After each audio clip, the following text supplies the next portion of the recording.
हाय दोस्तों, all education academy में आप सभी का स्वागत है।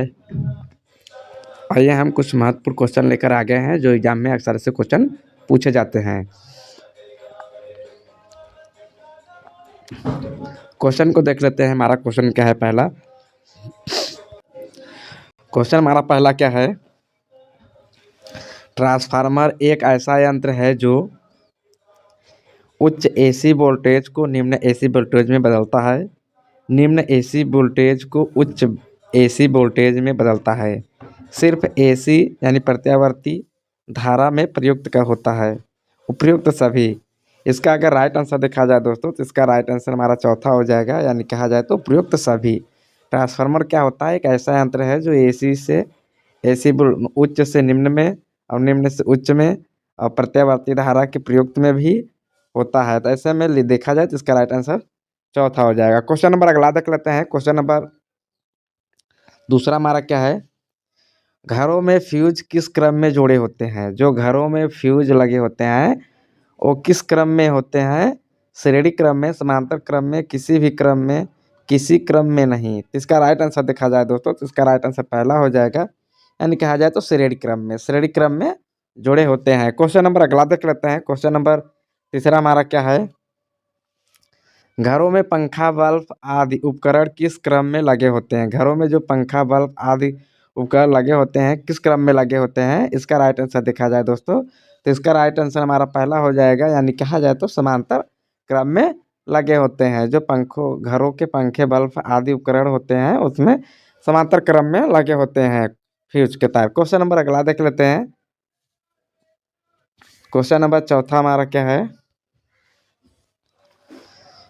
इन्वर्टर एक ऐसा यंत्र है जो दोस्तों जो इन्वर्टर होता है एक ऐसा यंत्र है तो वह क्या करता है? एसी वोल्टेज को डीसी वोल्टेज में बदलता है, डीसी वोल्टेज को एसी में वोल्टेज में बदलता है। सिर्फ डीसी वोल्टेज में प्रयुक्त किया जाता है। तो इसका राइट आंसर देखा जाए दोस्तों तो इसका राइट आंसर हमारा चौथा हो जाएगा, यानी कहा जाए तो एसी वोल्टेज को डीसी वोल्टेज में बदलता है और डीसी वोल्टेज को एसी वोल्टेज में बदलता है। इसका राइट आंसर पहला और दूसरा दोनों हो जाएगा। क्वेश्चन नंबर अगला देख लेते हैं। क्वेश्चन नंबर पांचवा हमारा क्या है? क्वेश्चन नंबर पांचवा है अस्थायित्व यहाँ रहना चाहिए दोस्तों, थोड़ा सा गलती हो गया, यहाँ पे अस्थायित्व रहना चाहिए। अस्थायित्व, अस्थायित्व, अस्थायित्व रहना था, यहाँ स्थायी लिखा गया। अस्थायित्व चुंबक बनाने के लिए प्रयुक्त किया जाता है। जो अस्थायित्व चुंबक होता है बनाने के लिए क्या प्रयुक्त किया जाता है? नरम लोहा, जर्मेनियम, सिलिकॉन, इस्पात। इसका राइट आंसर देखा जाए तो इसका राइट आंसर चौथा हो जाएगा, यानी कहा जाए तो इस्पात हो जो होता है वो बनाने में प्रयुक्त किया जाता है अस्थायी चुंबक। क्वेश्चन नंबर अगला देख लेते हैं। क्वेश्चन नंबर छठवां हमारा क्या है? विद्युत चुम्बकीय प्रेरण सिद्धांत के प्रतिपादन थे। विद्युत जो चुम्बकीय प्रेरण के सिद्धांत के प्रतिपादन माने जाते हैं वो कौन से थे, यानी कौन वैज्ञानिक थे? इसका राइट आंसर देखा जाए ऑप्शन में से तो राइट आंसर तीसरा हो जाएगा, यानी कहा जाए तो फैराडे, फैराडे थे। क्वेश्चन नंबर अगला देख लेते हैं। क्वेश्चन नंबर सातवां हमारा क्या है? स्वतंत्र रूप से लटका चुंबक किस दिशा में स्थिर रहता है? स्वतंत्र रूप से जो चुंबक लटका रहता है तो वह किस किस दिशा में स्थिर रहता है देखा जाए तो इसका राइट आंसर हमारा पहला हो जाएगा, यानी कहा जाए उत्तर से दक्षिण की दिशा में स्थिर रहता है। क्वेश्चन नंबर अगला देख लेते हैं। क्वेश्चन नंबर आठवां क्या है? नाभिकीय रिएक्टर में मंदक के रूप में प्रयोग किया जाता है। जो नाभिकीय रिएक्टर में मंदक के रूप में प्रयोग किया जाता है वो क्या होता है? बोरिक एसिड, कैडमियम, छड़, भारी जल, CFC। इसका राइट आंसर देखा जाए दोस्तों तो इसका राइट आंसर हमारा जो होगा दूसरा हो जाएगा, यानी कहा जाए तो कैंडियम छड़, कैंडियम छड़ का प्रयोग रूप में प्रयोग होता है। क्वेश्चन नंबर अगला देख लेते हैं। क्वेश्चन नंबर 9 हमारा क्या है? विद्युत धारा को मापने के लिए प्रयुक्त यंत्र है। दोस्तों जो विद्युत धारा होता है उसे मापने के लिए कौन सा यंत्र होता है? तो इसका राइट आंसर देखा जाए दोस्तों तो इसका राइट आंसर हमारा पहला हो जाएगा अमीटर। जो होता है वो अमीटर होता है दोस्तों, अमीटर होता है। इसका राइट आंसर पहला हो जाएगा। क्वेश्चन नंबर अगला देख लेते हैं। क्वेश्चन नंबर 10वां हमारा क्या है? विद्युत परिपथ में फ्यूज कार्य करता है। विद्युत परिपथ में जो फ्यूज होता है वो कार्य करता है। विद्युत परिपथ में जो फ्यूज लगाया जाता है, यहाँ पर फर्स्ट लिखा गया है दोस्तों, यहाँ पर फ्यूज होगा। फ्यूज जो विद्युत परिपथ में होता है, फ्यूज वो क्या कार्य करता है? विद्युत धारा को कम या ज़्यादा विभवांतर का नियंत्रण, विद्युत परिपथ की रक्षा, उपयुक्त सभी।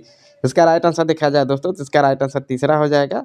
यानी कहा जाए तो विद्युत परिपथ की रक्षा करता है। जो फ्यूज लगा होता है वो विद्युत परिपथ की रक्षा करता है। क्वेश्चन नंबर अगला देख लेते हैं। क्वेश्चन नंबर 11वां क्या है हमारा?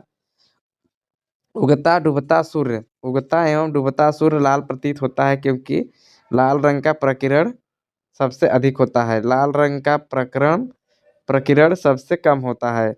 उगते एवं डूबते सूर्य का ताप सबसे अधिक होता है। उपयुक्त में से कोई नहीं। अगर इसका राइट आंसर देखा जाए दोस्तों तो इसका राइट आंसर दूसरा हो जाएगा। लाल रंग का जो प्रकीर्ण यहाँ होगा दोस्तों, यहाँ पर प्रकीर्ण होगा। प्रकीर्ण सबसे कम होता है। लाल रंग का जो प्रकीर्ण होता है वो सबसे कम होता है। क्वेश्चन नंबर अगला देख लेते हैं। क्वेश्चन नंबर 12वां हमारा क्या है? दो समतल दर्पण एक दूसरे से 90 के कोण पर झुके हैं। उसके बीच रखी एक गेंद के प्रतिबिंब की संख्या कितनी होगी? जो ये गेंद रखी हुई है उसके प्रतिबिंब की जो संख्या है तो कितनी होगी? तो कितनी दर्पण से होगी? यानी दो दर्पणों के एक दूसरे के में 90 डिग्री पर झुके हुए रखने पर कितने डिग्री की बनेगी? तो इसका राइट आंसर राइट आंसर 3 होगा, यानी पहला होगा। इसका राइट आंसर पहला हो जाएगा। यानी देखा जाए तो राइट आंसर इसका पहले का या 3 होगा। 3 प्रतिबिंब की संख्या होगी। क्वेश्चन नंबर अगला देख लेते हैं। क्वेश्चन नंबर 13वां क्या है हमारा? विद्युत बल्ब का फिलामेंट किस धातु का बना है? विद्युत का जो फिलामेंट होता है किस धातु का बना होता है?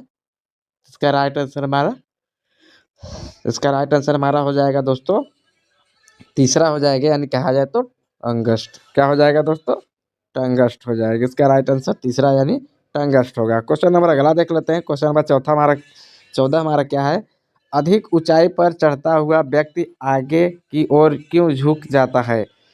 थकान के कारण, गति बढ़ाने के लिए, स्थायित्व को बढ़ाने के लिए, या उपयुक्त में सभी। इसका राइट आंसर देखा जाए दोस्तों तो इसका राइट आंसर हमारा क्या हो गया?